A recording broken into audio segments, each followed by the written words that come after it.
Hello and welcome to Noobs in Progress. My name is Nathan, and here with me I have Ethan Murphy, Nathan Beatty's friend. And Eric Prochnow. hi, Eric. How are you doing? I kind of threw you into that. Sorry. That was well rehearsed. Well rehearsed. Well, you're our first guest in this format. You did join us in the pilot of Noobs in Progress, which we will release. We're thinking maybe around Christmas we might release that episode. But we haven't had a guest, so I'm like a virgin in the dark. I'm just groping for things. So yes. That's how you do it. Okay. All right. Yeah, that's yes, Ethan. We've been meaning to have that seminar. So how y'all doing today? I'm good.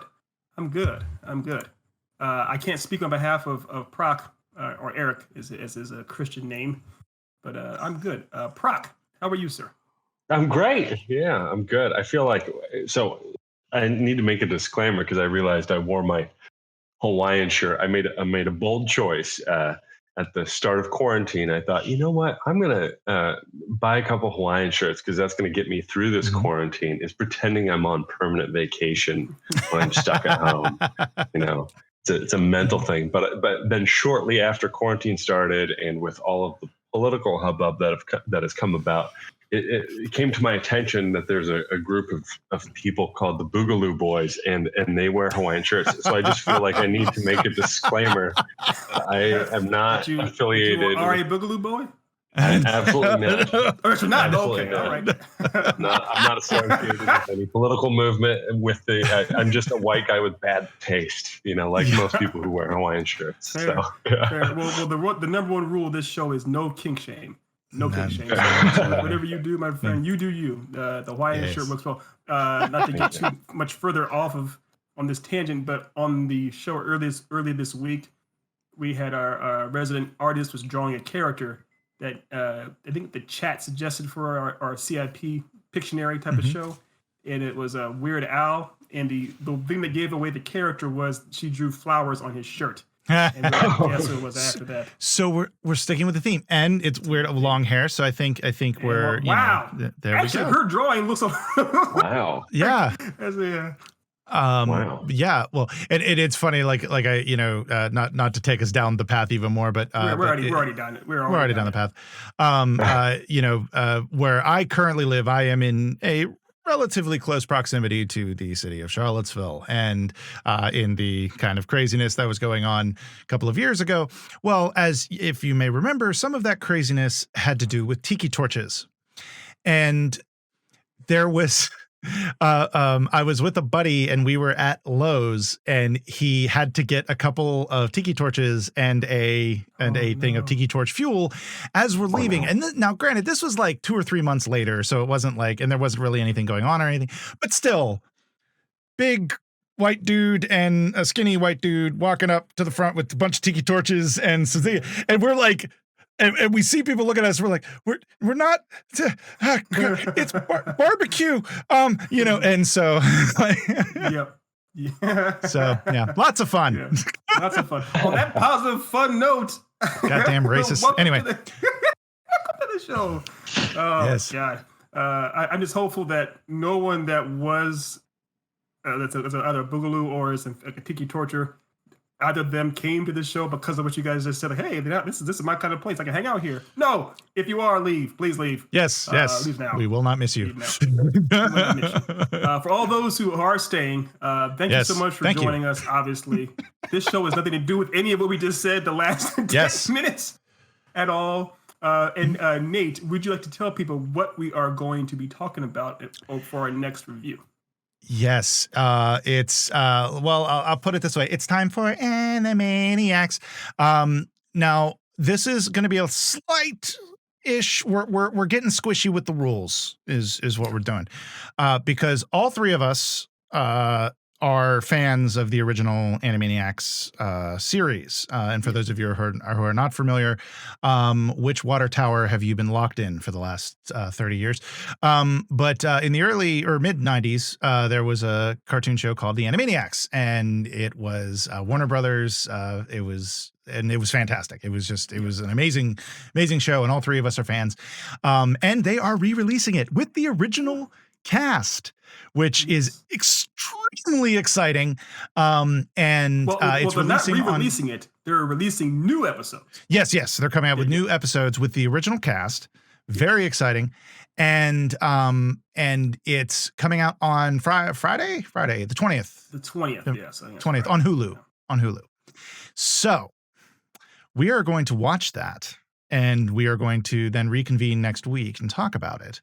But yeah, so we're all familiar with this. So nobody's really a noob to Animaniacs, but we are all a noob to this new series. So that's why we're getting squishy with the rules. Right. Well done. Very, very successful. Informative display there. I'm impressed. I've been genuinely impressed. Yes. So good night, everybody. No, I'm kidding. Have a good time. Pay your waitress. So, Proc, as our official guest, obviously, want to get your first take or impression on the Animaniacs. Why did you watch the Animaniacs when you were younger? Why did it speak to you? What are some of your fond memories of it? You just go ahead and lay it out for us. Okay, well, first, a slight disclaimer. I loved Animaniacs as a kid, but I also love Tiny Toons, and I think I conflate the two sometimes. Fair. This is easy to do. It really is. Everyone does. Most people do. Yeah. I think I do. And Tiny Toons is a bit underrated, but Animaniacs was phenomenal, of course. Phenomenal show. And I think one of the things that I return to, and you see this in cartoons anyway, where they make a cartoon that's for kids, but there's a lot of stuff that's for adults. And I've recently gone back to watch some of the old episodes, and there's so much there that I did not get. And I think that even at the time, sometimes I knew I wasn't getting it. Like, oh, they got paid for play contracts in the theme song. They're talking about, they're talking about union stuff, like industry stuff that as a kid, you don't really, you kind of understand, it's something to do with somebody's job, I guess. But it's amazing to when I was a kid, I didn't understand that the good feathers were the good fellas. And now you, having become an adult and a huge fan of Martin Scorsese and gone, those movies are absolutely not for kids and extremely violent, of course. It's amazing to see them cartoonify Joe Pesci, Ray Liotta, and Robert De Niro, these gangsters as birds. Yes, that's wonderful. Yes, I have. I can't get it to. Oh, there it is. A little bit of a thing. That's the good feathers. Little statue thing that I got about a month ago in my Loot Crate. Actually, nice. This is not an advertisement for Loot Crate, but but I had to share it because it was here. So yes, love good feathers. Right. Well, because I know I know for you, Proc, that Goodfellas is one of your favorite movies too. You actually like the movie a lot, so it makes sense that it's funny. Yeah. It is. But there's so many things where, like you said, you can revisit it and you can watch it. You're watching it anew for the first time in a way because of those things, or like the relationship between Slappy Squirrel and that whole thing, and her being like an aged cartoon character that was from the old days. Yeah. Yes. That whole idea of her being, like you said, an aged cartoon character, as far as like she was in the golden era of cartoons, she was a superstar. And now she's kind of like, I can understand that and relate to that on some level so much more than I could as a kid. I didn't quite, I on a conceptual level, so I get it. She's old, but now it's like, I get it. As far as I've seen actual stars or celebrities that I grew up loving that have kind of aged out and what their life is like now. I won't get too personal with this, but I have some neighbors in this building that it's like, I see what happens to people when they, when time passes. So it's it's a very, very real thing, and it's again in a lot of ways it's so far ahead of its time. The show was so far ahead of its time for kids' entertainment, children's entertainment, to have this kind of stuff. It wasn't nearly as common. So yeah. Well, I really liked how they kind of, it was like an evolution, because you have the Looney Tunes, which is the granddaddy of them all. I'm a massive Looney Tunes fan. And then when Tiny Toons came out, like that was just an obvious, like, yes. And while they did that like, because see, like Looney Tunes did it where, like, Chuck Jones famously said, "I didn't make cartoons for kids. I made cartoons for me." And Yes. it's just so happened that it worked for children. He just kept it clean. Where Tiny Toons kind of did that, but they also they started towing that line of like throwing in gags that are for mom and dad, but the Right. kids, but it's done in such a way that the kids will still laugh. Um, and then Animaniacs was like, we're just going to make a show of that, and let's see how it works. And I think probably the dirtiest gag ever is in a cartoon is in that show. Is it's the where they say we're looking for fingerprints, and she's holding Prince, and Prince looks at her like, eh, and then she throws out like, and it's and like, also they were aware of it too, because then Yakko would typically say, "Good night, everybody." Yeah. Pretty much like, Good night, "We everybody." know you just heard that joke. You know you just saw it," and so it's kind of they're acknowledging the fact that they are aware of how dirty they get with these things. I am going to be very interested to see how they handle Yakko and Wacko and the cat calling. I'm going to be interested to see how they handle because that, they will probably most attitudes likely have have changed. well they'll probably have the nurse or something, because remember they're still in the tower, so they Yeah, have yeah. so the whole Me Too movement hasn't hit them. So when they come out, Mhm. the nurse or whoever they're cat calling will probably just say, well, either will probably directly say something to him about it, and then Dot will probably say it's about time or literally something like that. They'll actually address it. So To be fair, though, I mean, not to minimize the obvious anachronism, but Mhm. at the thing that I remembered even as a kid, and then saw again rewatching some episodes recently, is that Dot will have her moment then where she will. Do you call it a cat call? A cat call like a guy, Yeah. an attractive, dog bark. Yeah. yeah, dog bark. I don't know what you call that. Yeah. So, and it'll be that kind of, and then, Yakko and Wacko will kind of roll their eyes at that, just like she rolls her eyes at them. So they kind of, Mhm. have that balancing out. That's a really good point. They did that because they did that before that was actually kind of a thing. Like they Yeah. made sure to basically, be like, yeah, we get it. We have these guys, like these two acting like fools. But then they did it with thought as well. And that is not something that was very common back then. Usually it was just, No. oh, boys will be boys, which Right. Well, because again, it was giving the female characters agency, and also like full-rounded characters where they themselves are just as smart as, if not smarter than the guys. They did that with Babs Bunny in Tiny Toons First, yes, where she was meant to be not meant to be a love interest, just a love interest for Buster Bunny, but literally his equal, if not funnier at times. So it was meant to be that both Bunny's personality was split into both of them, essentially. And then for Dot was able to keep up with both her brothers. She was the middle child, and she was able to keep up, or she's the youngest one, I think. But she was able to keep up with her older brothers just as well. So it's kind of, again, like you just said, it was ahead of its time in that way. Yeah. And I just thought of a reason why we often would conflate them, because I'm pretty sure I think Elmira was in both Tiny Toons and Animaniacs. I think like she came on later. Don't remember. I know there was a show that had Elmira, Pinky, and the Brain. Yeah, that came much later. That was after. I don't know if she was. Oh, there was one where she was. I'm getting really, really balls deep in the nerdiness here. Okay, there was one I'm where looking, she was. I'm searching. No, she was in the show, I think, briefly in one to save. There was some kind of thing they were doing where they involved her in having to save Mindy in a Buttons and Mindy episode. So I think she may have appeared on Animaniacs to do that or something. Or they were, or either the Warner Brothers were trying to get rid of Elmira, and they pretty much said all we can do is have her chase something else, and they went to Buttons, who was looking after Mindy, and they said, "Don't worry, she's got her, or we got this one or something." So she did appear in that, at least in that regard, at least one time.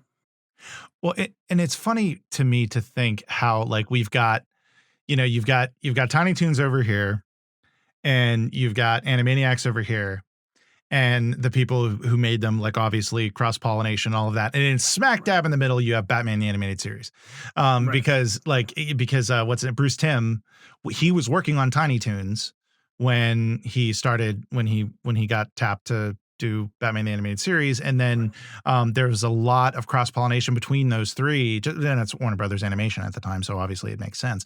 But I just find it interesting how there's all of this all of these connections through it. It's just fun. I love it. And the thing is, this is my childhood, you know? Yes. It was a literal golden age, essentially. Yeah. Yeah. Same, Really. very, very much so. That's like for me, kindergarten, first grade, second grade. Right. Because you're younger than us. He's younger than us. Well, I'm not going to go that far, but I'm saying, you know, that was definitely a childhood that was impactful, and it's also a way for kids to learn. Well, Animaniacs definitely, with their songs and everything, was actually really educational. Like the state capitals and the states and the state capitals, the presidents, all that stuff. I mean, it's countries of the world.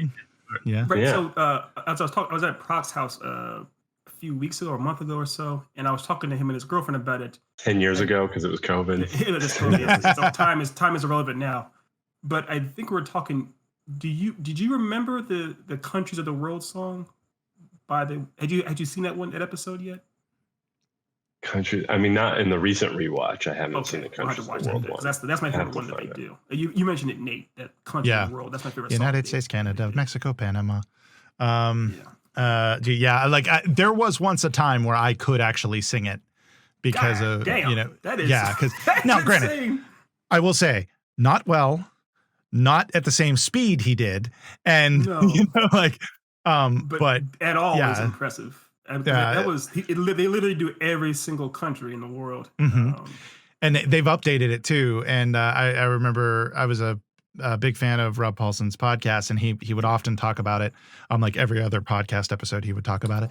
And he would mention that he recorded it. He recorded the song 3 times, and they took the first take. It was so he said, technically I did it in one, but he said they wanted to have it a couple more times just to be safe, and they ended up just using the first one that I did. Nice. But they've updated it too. So, but that also alludes to obviously the voice acting. You guys are both working voice actors and actors too. But the acting that we talked about, the voice acting, how good it is, how all of them are pretty much claimed back.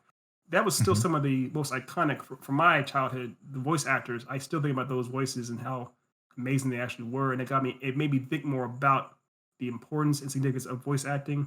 All 3 of those shows, the Tiny Toons, Batman, and Animaniacs, but just because they were portraying such legitimate characters through their voices, and their timing was so like undeniable. It was perfect timing with the actual actors as far as being able to deliver these jokes and things like that. So I couldn't. I don't know how the casting was just phenomenal. I think about it.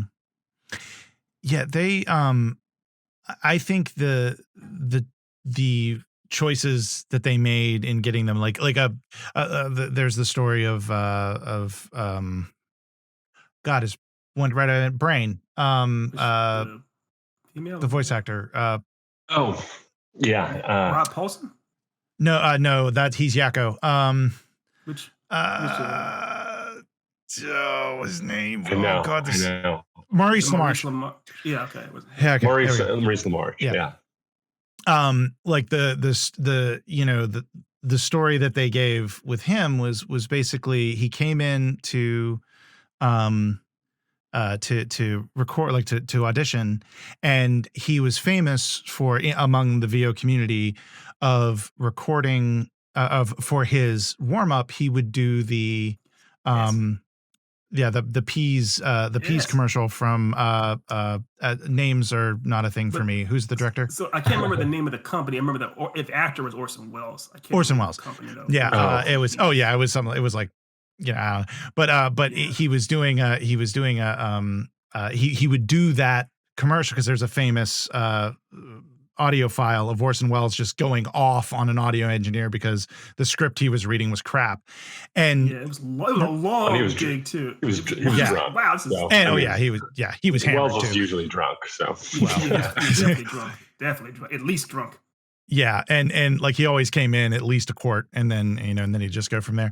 But but Maurice LaMarche was famous for doing that as his warm up. He would do that bit as his warm up. Well, he did it for his warm up, and he was auditioning for some role in Animaniacs, and they all kind of looked at each other, and they were like, "Thank you," and he was like, "What?" and and then they called him later and they were like, you're going to be the brain. Like, and that warm up was good enough. You didn't need an audition. You're done. You're good. Yeah, you're good. Like, I'm probably getting a little bit of the details wrong, but it's pretty close. It's definitely close enough. But they actually animated that into an episode too, but they actually literally just used the actual audio he did. From that. Yeah. Yeah, they did that. That's a great one. That actually, I think that scene of him doing it is when the show had reformed into the Elmira Pinky and the Brain show. Is that what it was? Okay. Yeah, that happens later when that happens. But yeah, right. Like just the Tress MacNeille. Oh my God, like she, a chameleon with her voice. She's amazing. And Proc is actually Eric. My nickname is Proc. Proc has actually worked with some of these voice actors out here and had lessons with them. So he actually knows some of these big ones. I'm jealous. I'm jealous. I'm jealous. Well, I mean, in the age of COVID, you can do it too. There's lots of classes that are getting up on Zoom and everything because that's how they're doing it. So I mean, you can do it from where you are, which is cool. I have been like seriously looking at Bergen, looking at his because he's known for his voiceover work. I also got to meet when I was at GalaxyCon. I have not had enough coffee. Names are killing me. Or John DiMaggio? Wasn't it from the Futurama? I thought it was from Futurama. No, it was from Invader Zim.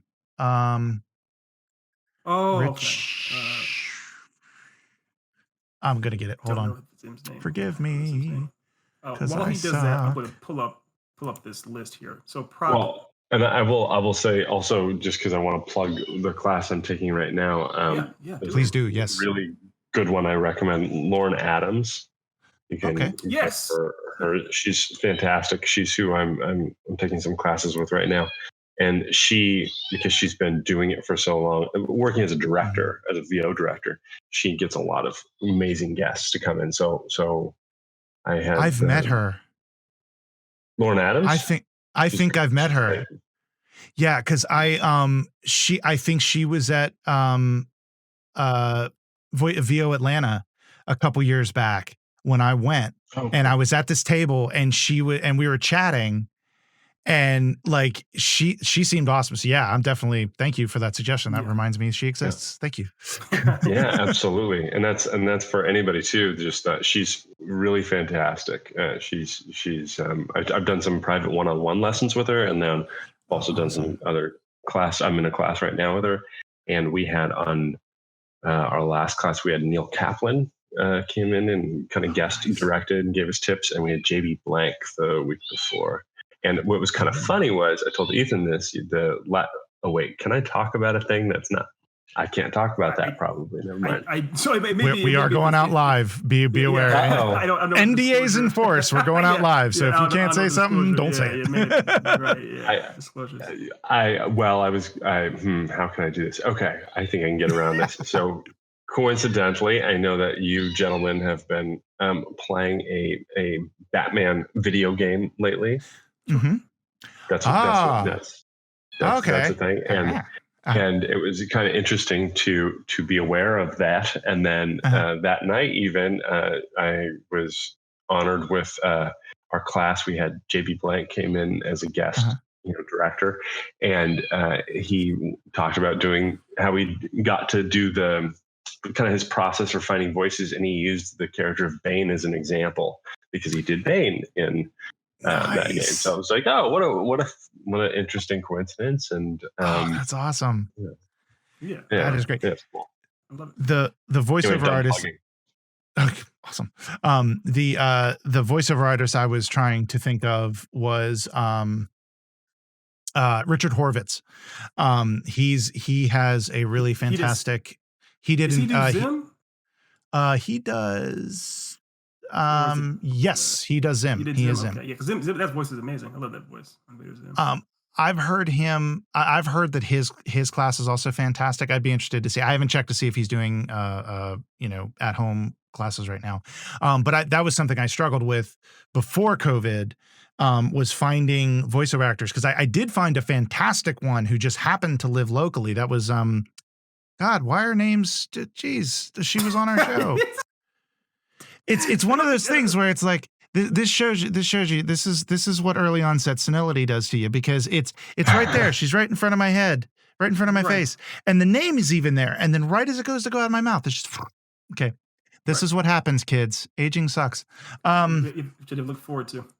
Yeah, but she was a guest on our show. She was fantastic, but she then had to move to New York, and up until just before COVID, you know, like most voiceover actors who were good wanted to do it in person. They wanted to be in the room with you, and now that has kind of changed, and I want to try to get into that because I'm already a voice actor, but it's always good to continue, and especially to get in with the group that actually is doing voice acting, like Animaniacs, because that is frankly my dream. Like I knew who Rob Paulson was when I was watching Animaniacs, and I was like, wow, Yakko's Raphael, this is fantastic, you know, like, and so, you know, it's just, yeah, that's just so.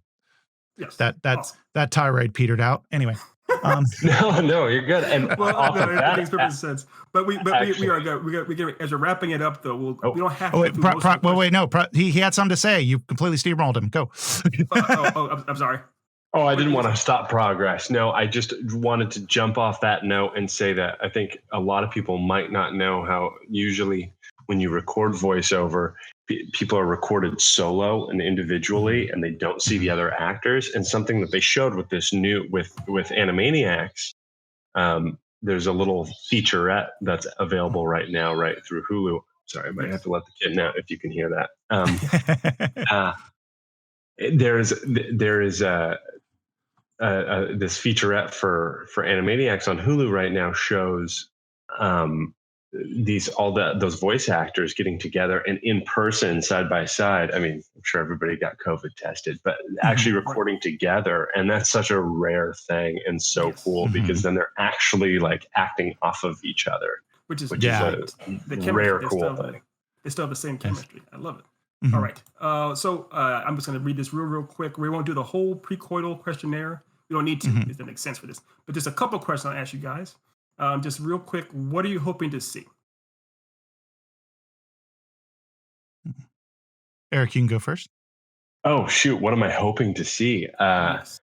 I'm hoping to see a return to form of social and political commentary updated for the modern age. Ooh, nice answer. All right. That's a mouthful. I will type it all down. Right. Shit, I should have gone first, because that. How do you follow that? Actually, like I, as you were saying it, my brain was thinking the same thing. Like I really like, and I think it's a little for me, it's a little bit of a cheat answer because I had seen the trailer, and the trailer shows that it looks like they're not going to shy away from socio-political commentary, and so I'm hoping they don't. What I hope to see is I hope they don't pull their punches. Is what I'm hoping. I hope when they go for it, they go for it, you know, and they don't mess around. Right. You hope they go balls to the walls. Yeah. I think you kind of answered the next question, which is what are you afraid to see? And you're basically you're afraid to see that they may hold their punches. Yeah. Yes, but, that's straight up. Yeah. But, what about you? What I'm hoping to see, honestly, what I'm hoping to see is actual, just like some of the same bits from before, some of the same the idea as far as like, I mean, the intro. Every time they say the intro, it was always something very different at the end. You showed me in one of the trailers how they said at the very end of it, like Razani and then mansplaining or whatever it was. Like I'm hoping to see the kind of same bits, maybe a new song similar to like you guys were mentioning, like the states and the countries and whatnot. So yeah, I'm hoping to see the same bits come back, running gags. I'm loving the extra guest star that we're getting. Is it the kitten? I'm not. Yes. What's the questionnaire? Oh, the kitten. And do they have a name? Fiona Greylip. Fiona Greylip. Say it one more time. Your mic was a little covered up there. Oh, I'm sorry. Fiona Greylip. Oh, okay. What's crazy is I have a dog named Fiona. So, yes. Look at that. Yeah. My she's a husky lab mix. She's massive and dumb as a post, but I love her.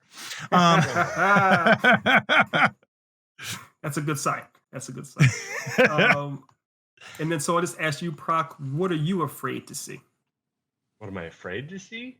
Yeah. Mhm. I mean, I know silence is death on a video podcast. Don't So we stop can edit this talking. part out. I have to think about that a little bit. I don't know. Well, I don't know if I'm afraid to see anything. I think okay. How about this? I'm excited to see a return to their commentary of current events and everything, and I also hope that they weight it with um, just as much as they did before in previous seasons. That they had just enough to be current, but also that wasn't what they were. So I hope that they don't go too overboard, because I think in today's day and age, it's easy with our media to get too heavy-handed with political current events. Right. Yeah.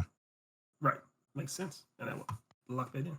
All right. And then Proc, Proc, Nate, like you said, pretty much, is there any, you want to alter your answer? Or is it pretty much that you want or No, I afraid to see think them hold their punches? no, I think mine holds as well. Like it's I think they can not pull their punches, but also not overdo it. Yeah. So I hope that they don't pull their punches, but also keep enough silly involved to make it Yes. good. Because that's what made the previous one good. It's like you've got Dr. Scratch and Sniff and all that, and that was funny. That really didn't get much into commentary all that much, but as long as they balance it, it's a Right on. balance. Right on. Yeah. Okay. Yeah, I agree with All that. right. Cool deal. And then for me, what am I afraid to see? It's similar to what you guys were saying. I think what it um so one thing that Animaniacs did a lot was they had people on the show, or they caricatures of real life Mhm. actors and whatnot on the show.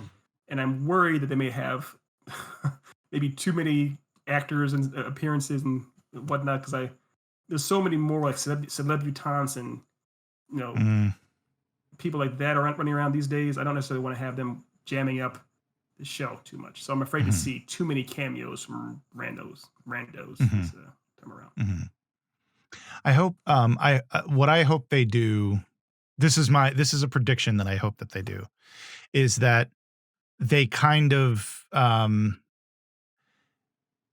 they lampoon them, but in like in a almost like a like super quick style, like just kind of like how I'm gonna connect it to Weird Al Yankovic because might as well. Sure. So like how you have Weird Al does like he'll do like Amish Paradise and he'll like actual parody songs, but then he would have like polkas, which would lampoon like 30 songs in like a 5-minute span. I kind of hope they do that with like the Kim Kardashians and the Kanyes and the like. I kind of hope that they hit them, but they hit it fast and they hit it hard and they just and then okay, we're done. Let's get to the funny, or the Right. other Right. funny. Yeah, exactly. Because even that Prince joke you mentioned earlier, that was a really quick joke. Prince just Mhm. sitting in her arms, doesn't say anything, and it's over in like 2 seconds. So something like that. Yeah. Yeah. Yeah. Okay. Well, cool. Well, that is pretty much it for the Cool. questionnaire.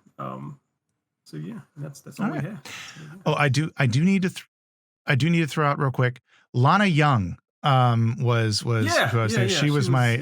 She was my very lovely and wonderful voice acting coach. She was fantastic, and she has since gone on to New York, and now she's starred and co-starred in a whole bunch of primetime stuff on TV. And so yes, and we love her very much. And Me too. I'm senile. Me too. Anyway, but okay, so I think that about wraps everything up. Does anybody have anything to say before we wrap this puppy up for this week? No, I would just like to thank Proc again for Mhm. joining us, and for Yes. Fiona for joining us as well. She's Yes. officially now the mascot. We don't have any other mascots for this show. No. She's the first animal to appear. So other than me and Nate. So Fiona, welcome to the show. You are officially our mascot.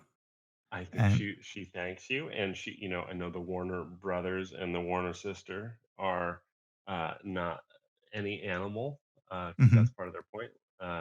But she kind of looks like an Animaniac, actually. Yeah, she does look a little bit like Dot. She does have She a little bit, does. or maybe Wacko. Put like a little shirt and a hat on her. She'd be. Yeah, can you say hello, nurse? She didn't Oh like God. that. Hello. She's like, see ya. See, she's a modern kitty. See. All right. Well, thank you so much, everybody, for joining us. For those of you watching the stream, we will be doing some video gaming in a little bit, so you can stay on, hang on, or come back in a little bit, and you'll see Ethan and I making Batman look like a doofus. But for those of you who are watching and or listening to the podcast, thank you so much for joining us. Be sure to check out our YouTube channel. And thank you so much, Eric, for joining us today. It was fantastic having you again. Thank you. Yes, it was. Thank you for having me, guys. Really, this is a blast. Yes, and I'm looking. Yes, and I'm looking forward to having you back. Eric will be joining us next week to actually talk about Animaniacs that we will be watching, and I will watch it this time. I will remember.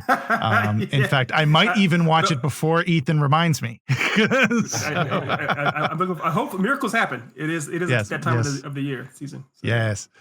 All right. Well, thank you again so much, everybody, and I hope y'all have a wonderful day. Giant sins.